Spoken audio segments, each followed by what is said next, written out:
आखिर क्यों लाखों करोड़ों सालों से हनुमान जी और कलयुग की लड़ाई हो रही है? आखिर क्या है इस लड़ाई के पीछे का असली रहस्य?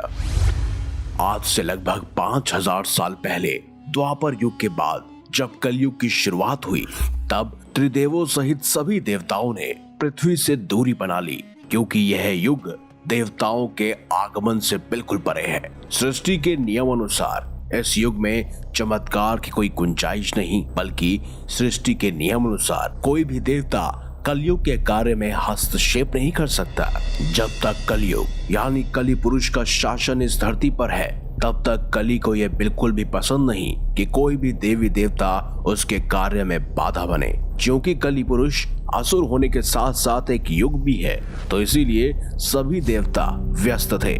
किंतु कलयुग की शुरुआत से पहले ही देवों के देव महादेव को ये आभास हो चुका था कि कलयुग जितना पुराना होता जाएगा, उसकी शक्ति उतनी ही प्रबल होती चली जाएगी और वह समय से पहले ही विनाश लीला की शुरुआत कर देगा। इसीलिए महादेव ने कलयुग का संतुलन बनाए रखने के लिए पृथ्वी से जाते जाते महाबली हनुमान जी को यह कार्य सौंपा। महादेव ने हनुमान जी से कहा कि वह श्री राम नाम का प्रचार करे, जिससे कि कलयुग के साथ साथ राम युग का भी आरंभ हो जाए, जिससे कि कली पुरुष सदैव नियंत्रण में रहे। और इसके बाद हनुमान जी धरती में आकर अलग अलग वेशभूषा में श्री राम के नाम का प्रचार करने लगे। इसके बाद जगह जगह श्री राम मंदिर बनने की शुरुआत हुई। दोस्तों, ये वही समय काल था जब श्री राम के साथ साथ हनुमान जी की भी पूजा आरंभ हो गई। इसके बाद हर जगह श्री राम मंदिर के साथ साथ हनुमान जी के भी मंदिर बनना शुरू हो गए।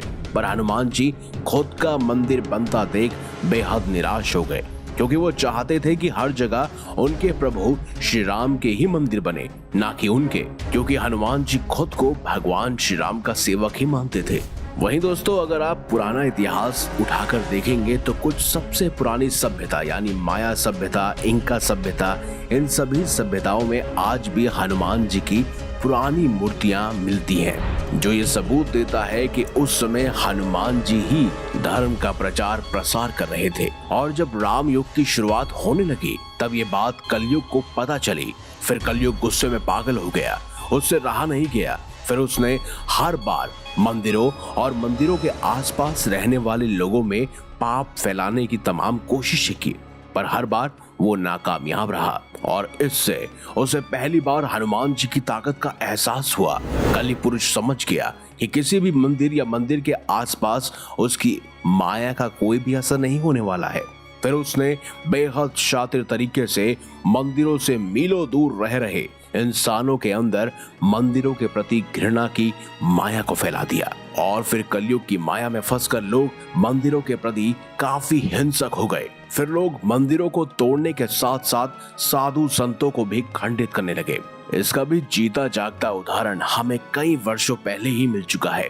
भारत पर हुए मुगलों के आक्रमण से तो आप सब लोग वाकिफ ही होंगे। इसके बाद मुगलों के बाद जब ब्रिटिशों का राज आया, तब भी हमारे कई सारे मंदिरों को तोड़ा गया, और ये सब कली पुरुष की ही चाल थी। इंसान एक दूसरे के दुश्मन बनने लगे। उस वक्त हनुमान जी श्री राम के ध्यान में लीन थे, लेकिन जब उन्हें कलयुग के इस दुस्साहस का आभास हुआ, तो हनुमान जी काफी क्रोधित हो उठे और कली यानी कि कलयुग की तलाश में निकल पड़े।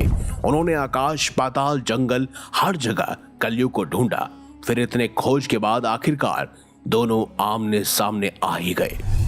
हनुमान जी को सामने देख कलयुग घबरा गया। फिर उसने अपनी शक्तियों से हनुमान जी पर अंधाधुंध प्रहार करना शुरू कर दिया, लेकिन कलयुग की शक्तियों का हनुमान जी पर कोई भी असर नहीं हुआ।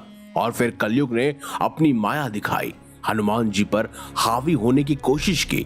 कुछ देर तक हनुमान जी कलयुग के इस ताकतवर माया जाल में उलझे रहे, लेकिन कुछ क्षण के बाद कलयुग का यह बिछाया हुआ माया जाल टूट गया।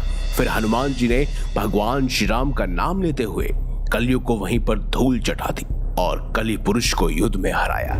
लेकिन कलयुग को समाप्त नहीं कर पाए, क्योंकि कलयुग सिर्फ एक दैत्य नहीं बल्कि एक युग भी है, जिसे समय से पहले समाप्त नहीं किया जा सकता। फिर कलयुग वहां से गायब होकर कहीं छिप गया और उसी समय से हनुमान जी और कलयुग के बीच ऐसे तमाम युद्ध होते चले आ रहे हैं। गौर से समझा जाए तो वर्ल्ड वॉर 1 जो संपूर्ण देशों को खत्म कर सकता था वो विशालकाय होने से बचा।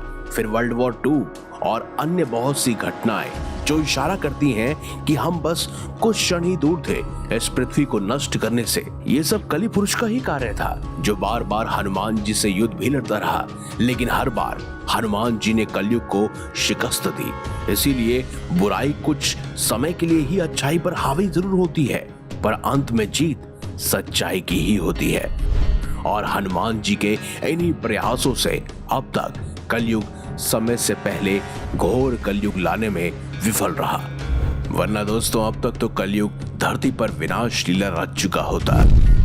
यदि आज धरती में कहीं अच्छे कर्म हो रहे हैं, यदि कहीं ईमानदारी है, यदि कहीं सच्चाई है, तो वो सब हनुमान जी की ही देन है। तो इसीलिए सच्ची श्रद्धा के साथ कमेंट बॉक्स में जय श्री राम, जय श्री बजरंगबली अवश्य लिखिएगा। अगर आपको हमारी ये खास जानकारी, ये वीडियो बेहद पसंद आई है तो इस वीडियो को लाइक करें, हमारे चैनल को सब्सक्राइब करें और ज्यादा से ज्यादा शेयर भी करें। मिलेंगे अगली बार एक नई खास वीडियो के साथ, तब तक के लिए देखते रहिए संपूर्ण ज्ञान का केंद्र बिंदु मिस्टीरियस हिंदू।